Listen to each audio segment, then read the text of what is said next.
হাদিসটা হলো হজরত মুহাম্মদ বিন আবদুল্লাহ ইবনে জাহাশ।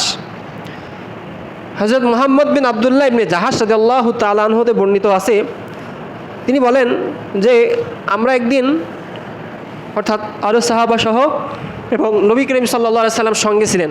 এমতো অবস্থায় আমরা একদিন মসজিদের ময়দানে বসা ছিলাম, যেখানে জানাজার নামাজ পড়ানো হয়, অর্থাৎ যেখানে খাটিয়া রাখা হয়, এমন খাটিয়া রাখার জায়গায় আমরা বসেছিলাম। তো এই বসা অবস্থায় রাসূল সাল্লাল্লাহু আলাইহি সাল্লামও আমাদের মাঝে ছিলেন। তো তিনি আসমানের দিকে দৃষ্টি মোবারক উঠালেন। দৃষ্টি মোবারক উঠানোর পরে কিছুক্ষণ পর তিনি দৃষ্টিকে নিচের দিকে নামালেন এবং কিছুক্ষণ চুপ করে থাকলেন। তো এক পর্যায়ে তিনি নিজের হাত কপালের উপর রাখলেন এবং বললেন, সুবহানাল্লাহ, কত কঠিন ধমকি নাজিল হয়েছে, কত কঠিন ধমকি নাজিল হয়েছে। এরপরে যে দিনে ঘটনা ঘটছে সেই দিন সাহাবারা তাকে কিছু জিজ্ঞেস করেন না যে আপনি এমন কেন করলেন, আপনার এমন করার কারণ কি। আমি শুরু থেকে আবার বলি, হযরত মুহাম্মদ বিন আবদুল্লাহ ইবনে জাহাশ রাদিয়াল্লাহু তাআলা আনহু থেকে বর্ণিত যে আমরা একদিন মসজিদের যেখানে জানাজা পড়ানো হয় মসজিদের ময়দানে বসেছিলাম, রাসূল সাল্লাল্লাহু আলাইহি সাল্লাম আমাদের মাঝে ছিলেন। এমতো অবস্থায় রাসূল সাল্লাল্লাহু আলাইহি সাল্লাম আসমানের দিকে তাকালেন, তাকানোর পরে আবার কিছুক্ষণ পর মাথা নিচু করলেন এবং তিনি হাত কপালে রাখলেন এবং বললেন, সুবহানাল্লাহ, কত কঠিন না ধমকি নাজিল হয়েছে।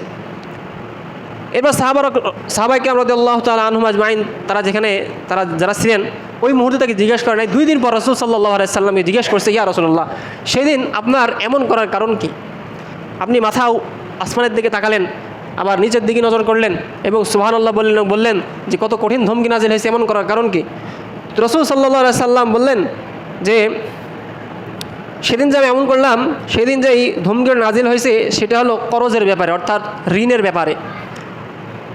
করজ করে তোমরা যে করজ করো, ধার দেনা করো, এটার ব্যাপারে একটা কঠিন ধমকি নাজিল হয়েছে।